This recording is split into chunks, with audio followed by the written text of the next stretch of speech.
ಭಾಷೆಯಿಲ್ಲೇ ಯದಾ ಯದಾ ಹಿ.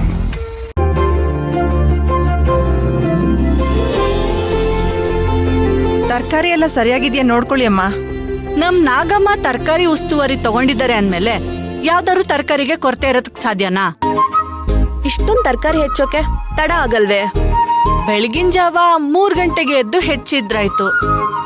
ಏನು 3 ಗಂಟೆನಾ?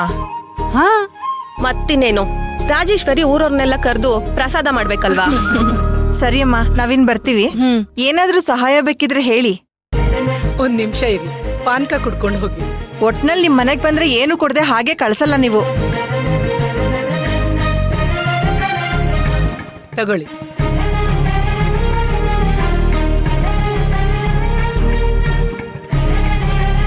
ಅಬ್ಬಾ, ಮನ್ಸು ದೇಹ ಎರಡು ತಣ್ಣಗಾಯ್ತು.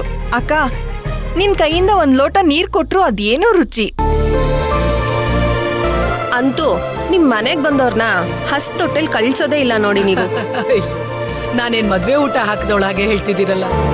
ಅಂದಾಗೆ ನಾಳೆ ಹಪ್ಳ ಸಂಡ್ಗೆನೂ ಇರುತ್ತೆ ಅಲ್ವಾ? ಏನು ಹಪ್ಳನ? ನಾನ್ ನಾಳೆ ಹಪ್ಳದಿಟ್ಟು ಕಲಸ್ದ ಹಾಗೆ, ಒಣಗಿಸ್ದ ಹಾಗೆ, ರಾಜಿ ನಾಳೆ ಹಪ್ಳ ಕರ್ದ ಹಾಗೆ. ಅದು ನಿಜಾನೆ. ನಮ್ ಭಕ್ತಿ ಇದ್ದಿದ್ರೆ ಎಲ್ಲ ತಯಾರಿನೂ ಮಾಡ್ಬಿಡ್ತಿದ್ಲು. ಹೌದೌದು, ನಮ್ ಭಕ್ತಿ ಮಾತ್ನಲ್ಲಿ ಹೇಗ್ ಚುರ್ಕೋ ಕೆಲ್ಸದಲ್ಲೂ ಹಾಗೆ ಪಾದ್ರಸ ತರ. ನಮ್ ಭಕ್ತಿ ಇದ್ ಕಡೆ ಯಾವ ಕೊರತೆನಾದ್ರೂ ಇರೋದಕ್ ಸಾಧ್ಯನಾ? ಅವಳೊಂಥರ ಈ ಶ್ರಾವಣ ಮಾಸದಲ್ಲಿ ಬರೋ ಹಬ್ಬದ ತರ ಎಲ್ ಹೋದ್ರೂ ಬರೀ ಸಂತೋಷ ಕೊಡ್ತಾಳೆ. ಅವಳ್ದು ಸ್ವಲ್ಪ ಮಾತ್ ಜಾಸ್ತಿ, ಆದ್ರೆ ತುಂಬಾ ಒಳ್ಳೆ ಹುಡುಗಿ.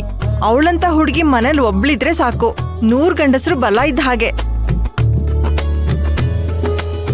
ನಮ್ ಭಕ್ತಿ ಎಲ್ಲದಕ್ಕೂ ಸೈ. ಯಾರ್ ಬೆಳ್ಸಿರೋದ್ ಹೇಳು?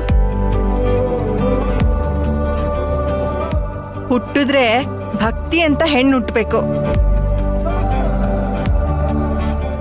ಸರಿ ಅಮ್ಮ, ನಾವಿನ್ ಬರ್ತೀವಿ. ಕೊಡು. ಬರ್ತೀವಿ. ಇದೆಲ್ಲ ಎತ್ತಿಡ.